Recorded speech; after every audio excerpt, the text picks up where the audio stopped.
Hello, dear learners. Today, I welcome you all to the MCQ session from Pharmaceutical Chemistry on the chapter Diuretic Drugs Classification Series. In classification of diuretic drugs, in part 1, we have gone through few of the MCQs, and in part 2, we are going to talk about few of the MCQs from the classification. Here on Pharmacy Info Line, you are going to get the MCQs of various subjects with explanation, which will make you people easier to understand. So, to start with the part 2 classification from diuretic drugs, the first question we will go. The first question, like in part 1 we have covered 10 questions.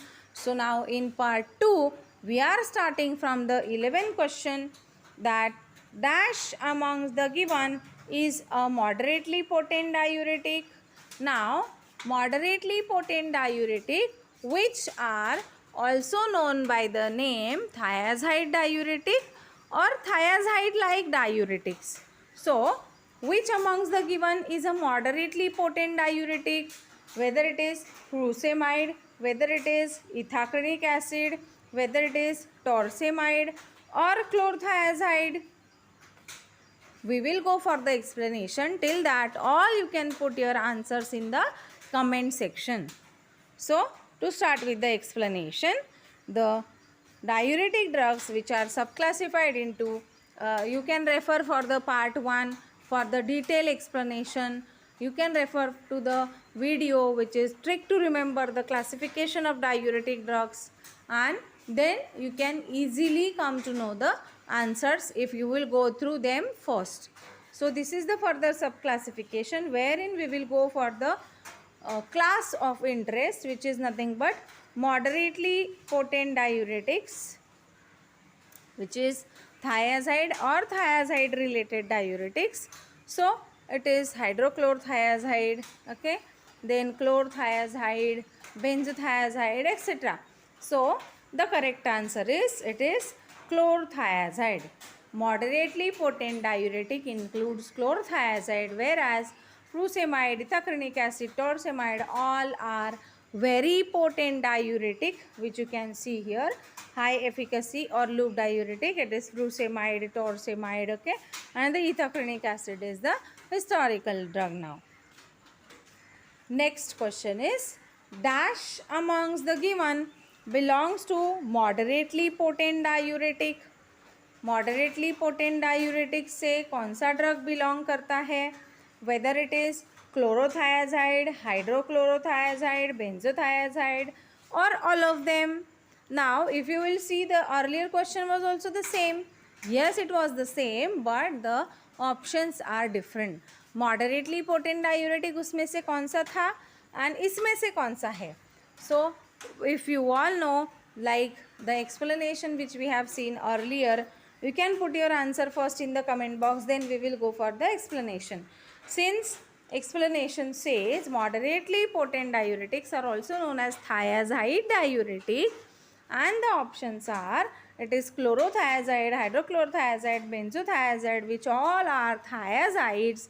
So, the correct answer is, it is all of them, which are moderately potent diuretics. And in the earlier question, it was only one drug which was moderately potent diuretic.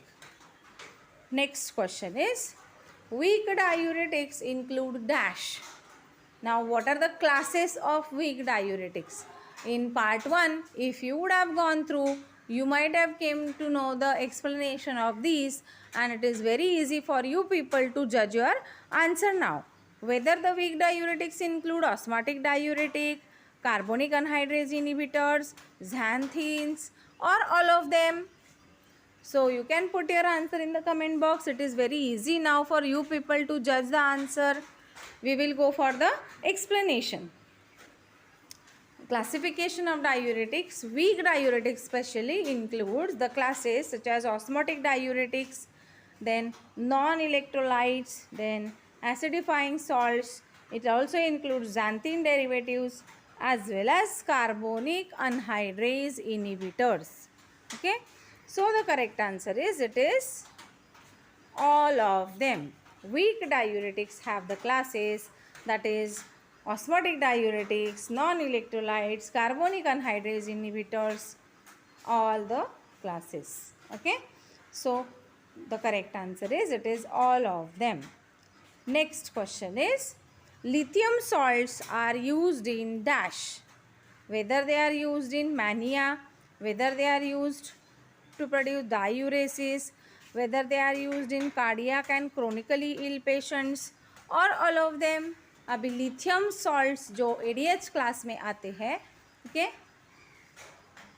तो ये कौन से condition में use होते हैं इनमें से दिए हुए? So you can guess your answer and you can put it into the comment section. We will go for the explanation. Now if you will see the lithium salts, okay, it is used for bipolar disorders like mania, okay, then it is also used in other health conditions also, other mental health conditions, okay, as you can see here, it is also used in unipolar depressions also, as well as it is also used as a diuretic. So the correct answer is it is all of them. Lithium salts are used in all these conditions. Next question is, dash amongst the given is an osmotic diuretic. Whether it is mannitol, whether it is chlorothiazide, whether it is hydrochlorothiazide or benzothiazide, which amongst the given is an osmotic diuretic? You can put your answer in the comment section. We will go for the explanation. Now if you will look into the name of the class, osmotic diuretic, the osmotic diuretics are nothing but they are subclass of weak diuretics. Okay, so weak diuretics, from that osmotic diuretics include mannitol, glycerol, isosorbide. Okay, so the correct answer is it is mannitol. Mannitol is the osmotic diuretic among the given, whereas chlorothiazide, hydrochlorothiazide, benzothiazide all are thiazide diuretics, that is moderately potent diuretics. Next question is, dash amongst the given is an aldosterone antagonist, whether that is also known as aldosterone blocking agent, whether it is furosemide, whether it is ethacrinic acid, whether it is spironolactone or torsemide. You can put your answers in the comment section. Till that we will go for the explanation. Now the classification of weak diuretic, which includes the class that is aldosterone blocking agent. So aldosterone antagonist, which is nothing but spironolactone, which is a subdivision of potassium sparing. You can include it as a separate class or you can include it under weak diuretics or adjunct diuretics also. Okay, so aldosterone antagonist is nothing but spironolactone. So the correct answer is it is spironolactone, which is aldosterone antagonist or aldosterone blocking agent. Next question is, dash amongst the given classes modifies both salt as well as water excretion, whether they are osmotic diuretic, salt के water के साथ साथ salt का excretion भी modify करते हैं, whether osmotic diuretics है, whether carbonic anhydrase inhibitors है, वेदर xanthines आर देयर और loop diuretics are there. You can put your answers in the comment section. Till that we will go for the explanation. Now the slide, if you will see, drugs used in renal disorder, the drugs one which modify the salt excretion as well as the one which modifies the water excretion. So osmotic diuretics are the diuretics which include both. They modify salt excretion as well as the water excretion. So the correct answer is it is osmotic diuretics. Next question is, dash amongst the given is a naturally occurring osmotic diuretic along with the sweetening agent. Sweetening agent होने के साथ साथ ये एक osmotic diuretic भी है. ऐसा कौन सा डायूरेटिक इसमें से है? Whether it is urea, whether it is mannitol, whether it is spironolactone or amiloride. The correct answer, if you will see, you can very easily judge the answer and you can put it in the comment section. We will go for the explanation. The correct answer is, it is mannitol. It is diuretic. Along with that, it is a sugar, which is nothing but mannitol, okay, which you can see it is having hydroxy hydrogen, so it is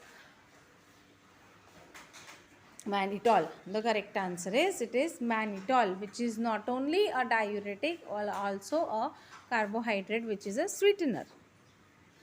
Next question is, dash diuretics can overcome the hypokalemia.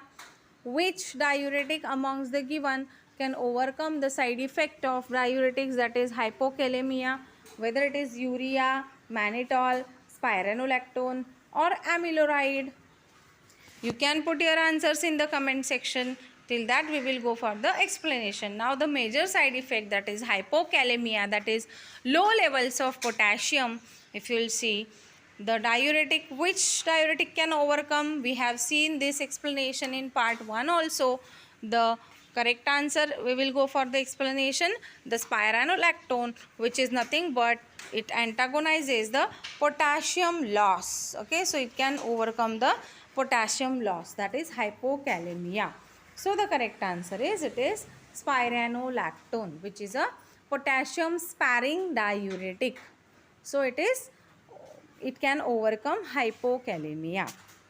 Next question is, dash amongst the given is used in epilepsy as well as glaucoma.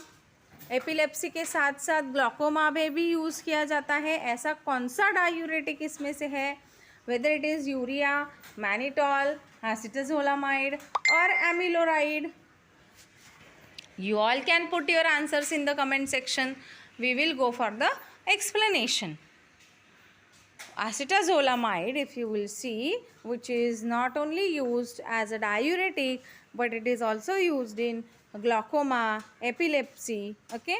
So the correct answer is, it is, if you will see, the trick also they have given carbonic anhydrase inhibitor, that is GAME. G for glaucoma, A for alkalization of urine, M for mountain sickness, E for epilepsy. So it is GAME. So acetazolamide, which is nothing but a carbonic anhydrase inhibitor class drug. So carbonic anhydrase inhibitor acetazolamide is having various uses, not only to produce diuresis, it is used in glaucoma also, epilepsy also, okay, then promotion of diuresis also. So the correct answer is, it is acetazolamide, which is used not only to produce diuresis, but it is also used in epilepsy as well as glaucoma. With this, we finish with few of the MCQs from classification of diuretic drugs. Stay tuned with us for the further videos from the same series of classification MCQs, which are applicable to both chemistry as well as pharmacology. Thank you.